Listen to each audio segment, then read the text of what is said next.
ये कहानी मेरी सौतीली मामी की है, जिसकी मैं हमेशा मदद करता रहा। एक दिन मैं अपनी मामी की मदद कर रहा था कि अचानक मेरे मामू ने कहा कि मेरा नाम फिराज है, मैं लाहौर में रहता हूँ, मेरी उम्र 15 साल है। मेरे अब्बू, उम्मी और मामी एक कार हादसे में जाँ बहक हो गए थे। अब मैं अपने मामू के साथ रहता हूँ। मेरे मामू का नाम अमजद है। मेरे मामू एक फैक्ट्री में काम करते हैं।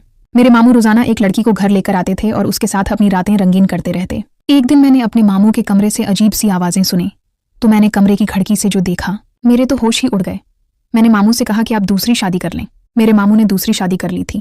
मेरी सौतीली मामी की उम्र 23 साल थी। मेरे मामू की उम्र तकरीबन 40 साल थी। मेरे मामू काम के बहुत बड़े जिम्मेदार थे, इसलिए तमाम औरतों की ख्वाहिश थी कि मामू से शादी करें। लेकिन मामू फैक्ट्री जाते थे और वहाँ बहुत सी लड़कियां काम के लिए आती थीं। वहाँ मामू को एक लड़की पसंद आ गई।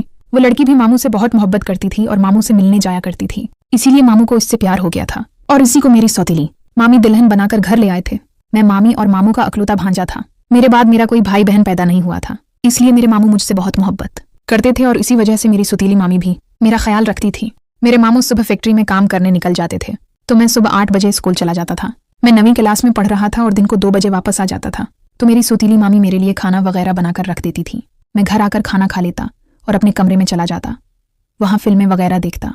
फिल्में देखकर मेरा बहुत बुरा हाल हो गया था और मेरे अंदर बड़ी आदतें पैदा होने लगी थीं और मैं कई बार खुद को सुकून पहुंचाता था। लेकिन मैंने कभी सोचा भी नहीं था कि मैं ये काम अपनी सौतीली मामी के साथ भी करूंगा। गांव में मामू की जमीन थी। एक दिन मामू खेतों में पानी दे रहे थे।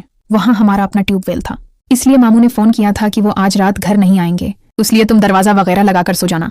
मेरी सौतीली मामी ने भी दरवाजे लगा दिए और मेरे ही कमरे में आ गई थी, क्योंकि मेरी सौतीली मामी को काफी डर लगता था और वो काफी खूबसूरत भी थी, इसलिए मेरे मामू ने उन्हें कहा था कि वो मेरे ही कमरे में सोएं। तो मेरी सौतीली मामी रात के 9 बजे मेरे कमरे में आ गई थी। मुझे अपने कमरे में उनकी मौजूदगी अच्छी नहीं लग रही थी, क्योंकि मैं रात को फिल्में वगैरह देखता था और अपनी गर्मी पूरी करता था और आज की रात मेरे लिए काम होना नामुमकिन था, इसलिए मुझे अपनी सौतीली मामी पर गुस्सा आ रहा था। जब मेरी सौतीली मामी मेरे कमरे में आई तो वो मुझसे बातें करने लगी और बातों में मुझसे पूछने लगी कि क्या तुम्हारी कोई लड़की दोस्त है। मैं भी उससे फिरारी हो रहा था और मुझे अपना काम होता हुआ नजर आ रहा था, लेकिन मुझे शर्म भी आ रही थी कि ये मेरी मामी है और मेरे मामू के घर वाली हैं।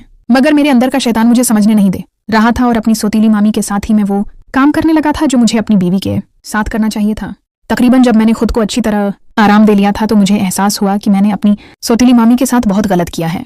लेकिन इसमें मेरी सौतीली मामी की भी गलती थी। उसने भी मुझे मना नहीं किया था, क्योंकि वो भी सुकून पाना चाहती थी, जिसके लिए मामी ने मुझे राजी कर लिया था। लेकिन अब मुझे मामू से काफी डर लगने लगा था, इसलिए मैं सौतीली मामी की हर बात मानता था और उसके पीछे पीछे घूमता था। लेकिन मेरी सौतीली मामी ने मेरा राज छिपा लिया था और मामू को नहीं बताया था। अब जब भी मामू घर से बाहर होते तो मेरी सौतीली मामी मेरा मतलब पूरा कर देती थी।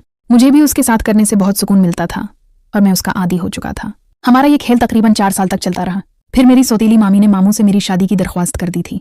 तब मैंने अपनी पढ़ाई भी मुकम्मल कर ली थी, इसलिए मामू ने कोई अच्छी लड़की ढूंढ कर मेरी शादी कर दी थी और मैं अपनी सौतीली मामी से गंदे काम करने से बाज आ गया था। अब मैं उसकी मोहब्बत की इज्जत करता था और अपने गुनाहों का कुफारा करता था और अल्लाह से तौबा ताइब था। ऐसा काम मुझे हरगिज़ नहीं करना चाहिए था।